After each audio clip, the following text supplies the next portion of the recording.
Bhavnagar ST bus સ્ટેન્ડની બહાર બેકાબુ બનેલી ભાવનગર સિહોર ટાણા રૂટની બસ દ્વારા છે તે માતા પુત્રીનું છે તે અડફેટે લેતા મોત નિપજાવેલ છે, જેની વિગતે વાત કરીશું અમારા અહેવાલમાં।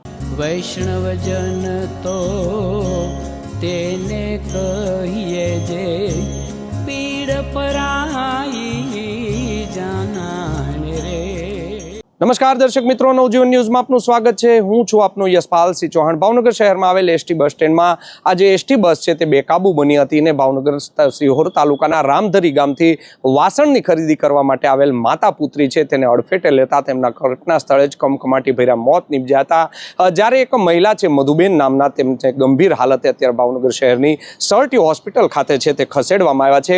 મળતી વિગત મુજબ સિહોર તાલુકાના રામધરી ગામના જે વતની હતા 28 વર્ષીય લલિતાબેન પરમાર અને તેની 7 વર્ષની પુત્રી હતી સોનિયા પરમારનો છે તે આ ઘટનામાં છે તે કરુણ મોત નીપજ્યું હતું।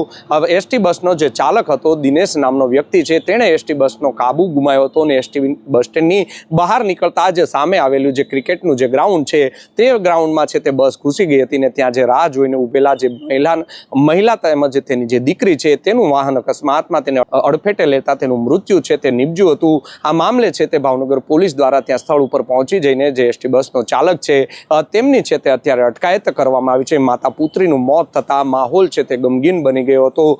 ત્યાં સાથે જ જો વાત કરવામાં આવે તો અનેક બનાવો છે છેલ્લા અનેક દિવસોમાં ભાવનગરમાં આ પ્રકારના ઘટી રહ્યા છે। અકસ્માતોના પ્રમાણ પણ ખૂબ જ ભાવનગર શહેર જિલ્લામાં છે તે વધ્યું છે, જેને લઈને અનેક લોકો છે તે મોતને ઘાટ છે તે રોજબરોજ છે તે ઉતરી રહ્યા છે। આ મામલે ભાવનગર શહેરના સિટી ડીવાયએસપી આર સિંઘાલનું એક નિવેદન સામે આવ્યું છે। શું કહી રહ્યા છે સિટી ડીવાયએસપી આર સિંઘાલ, તેમને સાંભળો। નીલમબાગ પોલીસ સ્ટેશનમાં જે એસટી બસ સ્ટેન્ડ જે આવેલું છે ત્યાં આજે સવારનો એક ફેટલ એક્સિડન્ટનો ગંભીર બનાવ બનેલ છે, જેમાં તળાજા ડેપોની જે બસ છે GJ18Z5080 જે ડ્રાઈવર જે છે દીનુ જાંબુચા, તે બસ લઈ અને નીકળતા તેણે ગંભીરતાથી ડ્રાઇવિંગ કરી, બેફિકરાઈથી ડ્રાઇવિંગ કરી અને ત્યાં જે ક્રિકેટ ક્લબ આવેલી છે ભરૂચા ક્રિકેટ ક્લબ, તેની દિવાલે ઊભેલા જે 3 વ્યક્તિઓ જે છે તેને હડફેટા લેતા તેમાં લતાબેન જે છે તે અને એક બીજા જે દીકરી જે છે તેનો ભોગ લેવાયો છે, એક્સપાયર થયેલા છે અને તેમાં એક ગંભીર છે। આ બાબતે પોલીસ દ્વારા લાશનો કબજો લઈ લીધેલો છે અને ઇન્ક્વેસ્ટ ભરી અને પીએમની કામગીરી હાલમાં ચાલુ છે।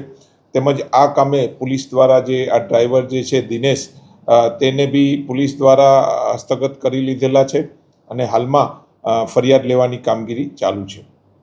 તો આ હતા ભાવનગરના સિટી ડીવાયએસપી આર સિંઘાલ, તેમણે સમગ્ર વિગત છે તે જણાવી હતી અને સાથે જ તેમના દ્વારા કહેવામાં આવ્યું છે કે પોલીસની પૂછપરછ છે તે અત્યારે શરૂ છે। થોડી જ કલાકોમાં હવે ફરિયાદ છે તેમની સાથે નોંધાવા જઈ રહી છે। બેફિકરાઈ પૂર્વક આ વાહન છે તેના દ્વારા ચલાવવામાં આવ્યું હતું, જેને લઈને એસટીના જે ડ્રાઈવર છે તેમને અત્યારે પોલીસ દ્વારા અટકાયતમાં લેવામાં આવ્યું છે। પરંતુ ચોક્કસથી કહી શકાય કે નિર્દોષ માતા અને પુત્રી છે જેઓ વાસણની ખરીદી કરવા આવ્યા હતા, તેમણે સપને પણ નહીં વિચાર્યું હોય કે ભાવનગર પહોંચતા જ તેમને મોત છે તે આંબી જશે અને તેવી જ ઘટના બની જતા રામધરી ગામ છે તેમના શોકનો માહોલ છે તે અત્યારે વ્યાપી ગયો છે।